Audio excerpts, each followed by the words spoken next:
Vous êtes-vous déjà demandé si vous remarier était vraiment le bon choix? Se marier plus tard dans la vie est une expérience totalement différente de celle de votre jeunesse. Et il y a certaines vérités que les gens négligent souvent, jusqu'à ce qu'il soit trop tard, que vous soyez célibataire depuis un certain temps, récemment divorcé ou même veuf. Le remariage comporte des défis uniques qui peuvent affecter vos finances, vos relations et votre bonheur global, d'une manière que vous n'avez peut-être pas envisagée. Dans cette vidéo, nous allons révéler 5 vérités essentielles que vous devez connaître avant de vous remarier après 60 ans. Ces informations pourraient bien changer votre vision de l'amour, de l'engagement et de la sécurité à long terme à ce stade de votre vie. Trop souvent, les gens se précipitent dans un remariage sans réfléchir à l'impact que cela pourrait avoir sur leur avenir. Et ils se retrouvent plus tard à gérer un stress et des complications inattendues. Mais avec les bonnes connaissances, vous pouvez prendre la meilleure décision pour vous-même. Une décision qui apporte épanouissement, paix et stabilité. Restez jusqu'à la fin, car comprendre ces 5 vérités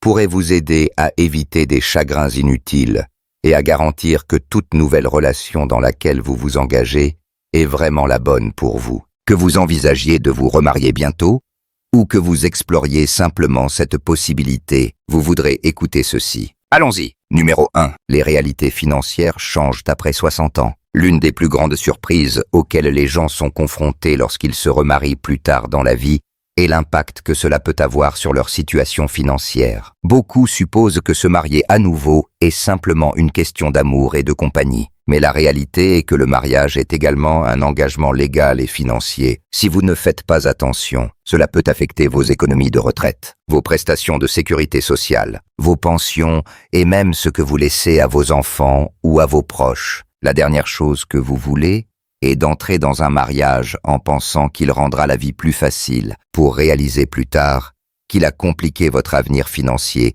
d'une manière que vous n'aviez jamais anticipée. Une considération majeure est l'impact du remariage sur les prestations de sécurité sociale. Beaucoup de gens ne réalisent pas que si vous recevez des prestations basées sur le dossier de travail d'un ancien conjoint, ces prestations peuvent être réduites ou même supprimées une fois que vous vous remariez. Cela peut être un choc, surtout si vous comptez sur cet revenu pour maintenir votre style de vie. De plus, les pensions et les prestations de survivants comportent souvent des restrictions, certaines étant annulées en cas de remariage. Si vous ou votre partenaire recevez des paiements de pension, il vaut la peine d'examiner attentivement les conditions avant de prendre une décision. Au-delà des prestations gouvernementales, il y a aussi la question des économies de retraite et de la planification successorale. Lorsque vous vous mariez, votre situation financière ne concerne plus seulement vous. Elle implique désormais les actifs, les dettes et les habitudes de dépenses d'une autre personne. Même si vous et votre nouveau conjoint gardez des comptes bancaires séparés, les lois de l'État peuvent influencer la manière dont les actifs sont divisés en cas de divorce ou de décès. Si vous avez des enfants ou des petits-enfants, vous voudrez également considérer comment un nouveau mariage affecte leur héritage. Beaucoup supposent qu'ils peuvent simplement laisser leurs actifs à leurs enfants, comme prévu. Mais le remariage change souvent les droits légaux concernant la propriété et la répartition des richesses. Prenez l'exemple de Robert, 32 ans, qui s'est remarié après être devenu veuf. Il avait toujours supposé que ses enfants hériteraient de son patrimoine. Mais après son remariage, il a appris que sa nouvelle épouse avait des droits légaux sur ses actifs, ce qui signifiait que ses enfants pourraient recevoir moins que ce qu'il avait initialement prévu. Il a dû naviguer des conversations difficiles et des changements légaux pour s'assurer que toutes les personnes qu'il aimait étaient protégées. Si vous envisagez de vous remarier, prenez le temps de parler à un conseiller financier ou à un planificateur successoral. Assurez-vous de comprendre comment cela affectera votre situation financière, votre retraite et tous les actifs que vous prévoyez de transmettre. Ces conversations peuvent ne pas sembler romantiques, mais elles sont essentielles pour protéger votre avenir. Numéro 2. Les dynamiques familiales peuvent devenir compliquées. Lorsque vous vous remariez plus tard dans la vie, vous ne fusionnez pas seulement 2 vies, vous fusionnez des familles, des histoires et des attentes. Et bien que l'amour puisse réunir 2 personnes, les relations familiales peuvent introduire des complexités que vous n'anticipez pas. Contrairement aux couples plus jeunes qui construisent une vie à partir de zéro, les personnes de plus de 60 ans arrivent souvent dans un nouveau mariage avec des enfants adultes, des petits-enfants et des décennies de dynamiques familiales établies. Ces relations ne se fondent pas toujours aussi harmonieusement que vous pourriez l'espérer. L'un des plus grands défis est la manière dont les enfants adultes réagissent à un nouveau mariage. Même s'ils veulent votre bonheur, ils peuvent lutter avec des sentiments de loyauté envers votre ancien conjoint ou s'inquiéter de l'impact de cette nouvelle relation sur les traditions familiales, les finances ou l'héritage. Certains accueilleront votre nouveau partenaire à bras ouverts, tandis que d'autres pourraient ressentir du ressentiment, de la suspicion ou même de l'inquiétude pour votre bien-être. Ces émotions sont tout à fait naturelles, mais si elles ne sont pas gérées avec soin, elles peuvent créer des tensions durables qui affectent non seulement votre mariage, mais toute votre famille. Au-delà des enfants, les relations avec les petits-enfants peuvent également changer. Si vous avez passé des années à être la figure grand-parentale principale dans leur vie, introduire un nouveau conjoint peut sembler perturbant pour eux. Certains l'accepteront, tandis que d'autres pourraient avoir besoin de temps pour s'adapter. Il en va de même pour la famille de votre nouveau conjoint. S'ils ont des enfants ou des petits-enfants, mélanger les traditions et les attentes demande de la patience et de la compréhension. Un autre facteur à considérer est l'impact du remariage sur l'héritage et les questions financières. Il n'est pas rare que les enfants s'inquiètent qu'un nouveau conjoint change les testaments existants, modifie les plans financiers ou reçoivent une partie de ce qu'ils pensaient leur être destiné. Et bien que l'argent ne soit pas le centre de votre nouvelle relation, c'est souvent une préoccupation sous-jacente pour les membres de la famille. Certains conflits surviennent non pas à cause de l'avidité, mais parce que les enfants veulent s'assurer que l'héritage de leurs parents est respecté comme prévu initialement. Prenez l'exemple de Susan, 68 ans, qui s'est remariée après être restée célibataire pendant plus d'une décennie. Elle supposait que ses enfants seraient heureux pour elle, mais elle s'est retrouvée à naviguer des conversations inconfortables sur l'héritage, les traditions des fêtes, et même l'endroit où elle vivrait. Bien qu'elle savait que ses enfants l'aimaient, elle a vite réalisé que son nouveau mariage nécessitait des discussions ouvertes et des rassurances pour maintenir l'harmonie au sein de la famille. Si vous envisagez de vous remarier, prenez le temps de parler avec votre famille. Soyez ouverts sur vos intentions, écoutez leurs préoccupations et définissez clairement ce qui changera et ce qui ne changera pas. Il peut falloir du temps pour que tout le monde s'adapte, mais aborder ces préoccupations dès le début peut prévenir les malentendus et le ressentiment plus tard. La clé est d'aborder ces conversations avec patience, honnêteté et la réassurance que votre décision concerne la recherche de compagnie, tout en valorisant les relations que vous avez construites au fil des années. Si vous regardez encore cette vidéo et trouvez ces informations précieuses, laissez un commentaire avec le numéro 2 ci-dessous pour me le faire savoir. Et si vous n'êtes pas encore abonné, je vous recommande de vous abonner et d'activer la cloche pour ne manquer aucune vidéo. Votre soutien nous aide à continuer à créer du contenu pour vous informer et vous inspirer. Passons maintenant à la suite. Numéro 3. Les attentes émotionnelles sont différentes à ce stade de la vie. Les relations sont différentes de ce qu'elles étaient il y a des décennies, quand vous étiez plus jeune. Le mariage tournait souvent autour de la construction d'une vie ensemble, élever des enfants, acheter une maison, développer des carrières. Mais après 60 ans, les priorités changent. Le mariage n'est pas nécessairement une question de repartir de zéro. Il s'agit de compagnie, de soutien émotionnel et de maintenir son indépendance tout en partageant sa vie avec quelqu'un. Ce changement de dynamique est quelque chose que beaucoup de gens ne prennent pas pleinement en compte avant de se remarier. Et cela peut entraîner des défis inattendus. L'une des plus grandes différences est le niveau d'indépendance que chaque personne apporte dans le mariage, à 60 ans ou plus. Vous avez déjà établi des routines, des habitudes, et une manière de vivre qui vous convient. Vous avez peut-être votre propre maison, des hobbies personnels et un rythme quotidien qui vous rend confortable. Un nouveau mariage introduit les habitudes, les préférences de style de vie et les attentes d'une autre personne dans votre monde. Et cet ajustement n'est pas toujours facile. Certains s'attendent à ce que le remariage soit aussi simple que de trouver le bon partenaire. Mais en réalité, il nécessite une navigation prudente des limites, de l'espace personnel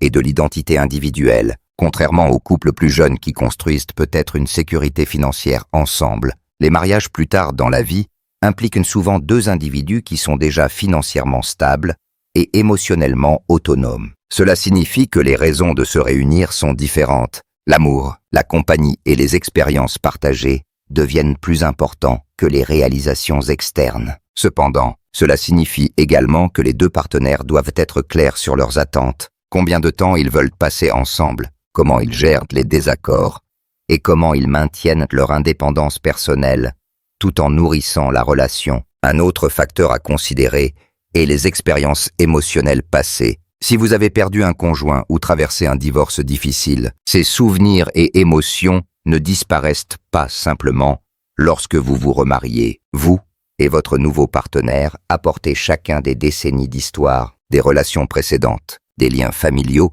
et des perspectives profondément enracinées sur l'amour et l'engagement. Ce n'est pas une mauvaise chose, mais cela signifie qu'être émotionnellement ouvert, patient et compréhensif est essentiel. La manière dont vous communiquez, exprimez votre affection ou gérer les désaccords peut être façonné par des expériences passées, et apprendre à naviguer ces différences est la clé d'un second mariage réussi. Prenez l'exemple de Harold, 65 ans, qui a retrouvé l'amour après être resté veuf pendant plusieurs années. Ce qu'il n'avait pas anticipé, c'est à quel point cette nouvelle relation était différente de son premier mariage. Sa défunte épouse avait été sa partenaire pendant des décennies, et leur manière de fonctionner en tant que couple était profondément ancrée en lui. Sa nouvelle épouse, quant à elle, avait été divorcée pendant de nombreuses années et valorisait son indépendance d'une manière qu'il n'avait pas rencontrée auparavant. Il leur a fallu du temps pour trouver leur rythme, équilibrer la proximité avec l'espace personnel, communiquer sans comparer avec le passé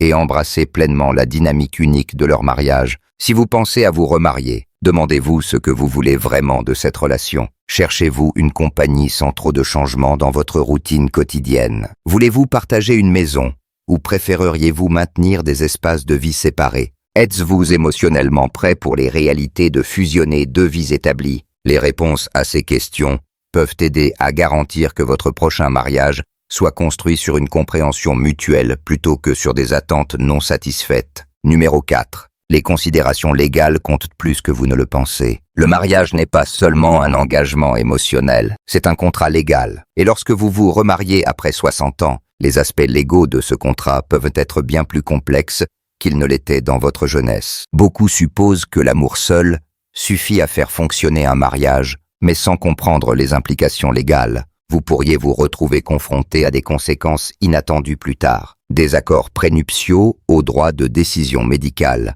Il y a des questions légales cruciales qui devraient être abordées avant de dire « oui ». L'une des premières choses à considérer est l'impact du remariage sur votre planification successorale. Lorsque vous vous mariez, votre conjoint peut automatiquement acquérir certains droits légaux sur vos actifs, même si vous aviez l'intention de les laisser à vos enfants, petits-enfants ou autres proches. Sans un plan clair en place, votre patrimoine pourrait être divisé d'une manière que vous n'aviez jamais anticipée. C'est pourquoi beaucoup choisissent de mettre à jour leur testament ou d'établir des fiducies avant de se remarier, s'assurant que leurs actifs sont distribués selon leurs souhaits. Un autre facteur légal important est la prise de décision médicale. Si vous deviez tomber malade ou devenir incapable, qui aurait le droit de prendre des décisions médicales en votre nom? Dans de nombreux cas, un conjoint reçoit automatiquement la priorité sur les enfants adultes ou autres membres de la famille. Cela peut créer des tensions, en particulier si votre nouveau conjoint et vos enfants ont des opinions différentes sur vos soins. Établir des directives anticipées ou une procuration médicale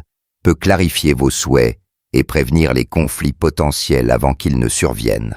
Les accords prénuptiaux sont un autre outil qui peut offrir clarté et protection pour les deux partenaires. Bien que certains hésitent à aborder un accord prénuptial de peur qu'il ne semble peu romantique, la réalité est qu'il peut aider à prévenir les malentendus et garantir que les deux parties entrent dans le mariage avec des attentes claires. Un accord prénuptial bien structuré peut définir comment les actifs, les dettes et les responsabilités financières seront gérés, réduisant le risque de litige plus tard. Prenez l'exemple d'Eleanor, 67 ans, qui est tombée amoureuse et était enthousiaste à l'idée de se remarier. Mais elle avait aussi des actifs importants qu'elle voulait laisser à ses enfants. Elle et son fiancé ont eu une conversation ouverte et ont décidé de rédiger un accord prénuptial qui définissait clairement leurs limites financières. Cela lui a non seulement donné la tranquillité d'esprit, mais a également rassuré ses enfants sur la sécurité de leur héritage. Les questions légales ne sont pas toujours agréables à discuter, mais elles sont nécessaires. Si vous envisagez de vous remarier, il est sage de consulter un avocat spécialisé en planification successorale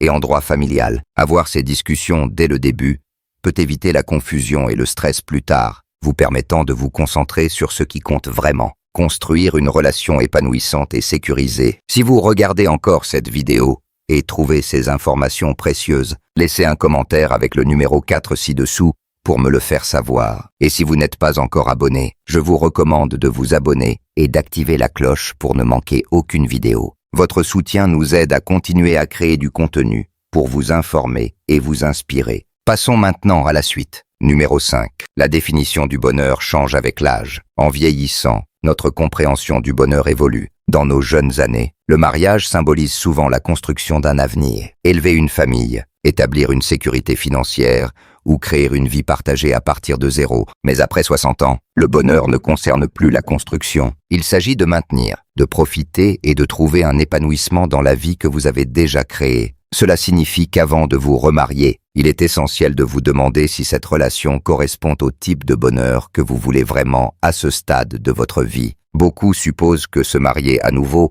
leur apportera automatiquement de la joie. Mais la vérité est que le bonheur à un âge avancé provient de sources différentes de celles d'autrefois. Pour certains, il s'agit de compagnie et de partager la vie quotidienne avec quelqu'un. Pour d'autres, il s'agit de maintenir leur indépendance tout en ayant un partenaire pour des moments spéciaux. Et pour certains, il s'agit de préserver leur style de vie sans avoir à faire de compromis sur des routines et des habitudes de longue date. La clé est de comprendre ce que le bonheur signifie pour vous maintenant, pas ce qu'il signifiait il y a 30 ou 40 ans. L'une des plus grandes erreurs que les gens font lorsqu'ils se remarient après 60 ans est de supposer que l'amour seul résoudra la solitude. Bien que la compagnie soit une belle chose, il est important de reconnaître que l'épanouissement personnel vient de l'intérieur. Si vous n'êtes pas heureux seul, un mariage ne changera pas nécessairement cela. En fait, entrer dans un mariage avec l'attente qu'il vous complétera peut conduire à la déception, surtout si les réalités du partage de votre vie avec quelqu'un se révèlent plus restrictives que prévu. Une autre chose à considérer est la compatibilité des styles de vie. À ce stade de la vie, vous avez probablement des routines bien établies, comment vous passez vos matinées, comment vous aimez voyager, même comment vous gérez votre vie sociale. Si votre nouveau partenaire a une manière de vivre radicalement différente, cela pourrait créer des frictions plutôt que du bonheur. Certains sont plus spontanés, tandis que d'autres préfèrent la structure. Certains apprécient des soirées tranquilles à la maison, tandis que d'autres s'épanouissent dans des environnements sociaux. Si vous et votre potentiel conjoint n'êtes pas alignés sur ces aspects, il vaut la peine de réfléchir à combien vous êtes prêt à ajuster, ou si ces ajustements vous rendraient finalement plus heureux. Prenez l'exemple de Frank, 32 ans, qui a rencontré une femme merveilleuse et s'est rapidement remarié, croyant que la compagnie comblerait le vide de son précédent mariage. Mais avec le temps, il a réalisé que sa nouvelle épouse avait des attentes très différentes. Elle voulait voyager fréquemment,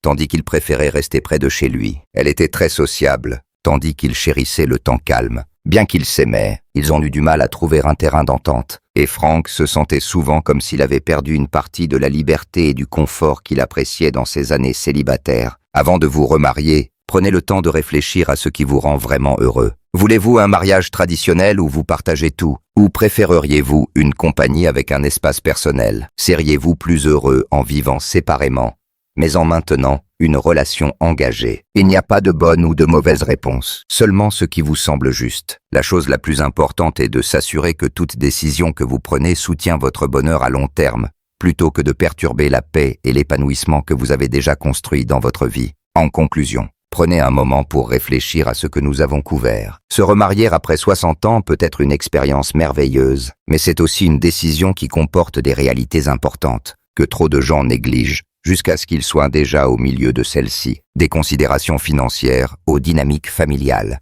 des attentes émotionnelles aux implications légales et à votre propre définition personnelle du bonheur. Ce sont tous des facteurs qui méritent une réflexion approfondie avant de prendre un tel engagement qui change la vie. La vérité est que le mariage à ce stade de la vie n'est pas une question de suivre les vieilles traditions. Il s'agit de faire un choix qui vous sert vraiment. Certains trouvent un profond épanouissement dans le remariage, tandis que d'autres réalisent qu'ils sont plus heureux en maintenant leur indépendance ou en explorant des formes alternatives de compagnie. La chose la plus importante est que le chemin que vous choisissez soit aligné sur vos valeurs, votre style de vie et votre bien-être à long terme. Si la vidéo d'aujourd'hui vous a donné matière à réflexion, je vous encourage à prendre votre temps avant de prendre des décisions. Ayez les conversations nécessaires avec vos proches, cherchez des conseils financiers et légaux, et surtout, écoutez vos propres besoins. Il n'y a pas d'urgence.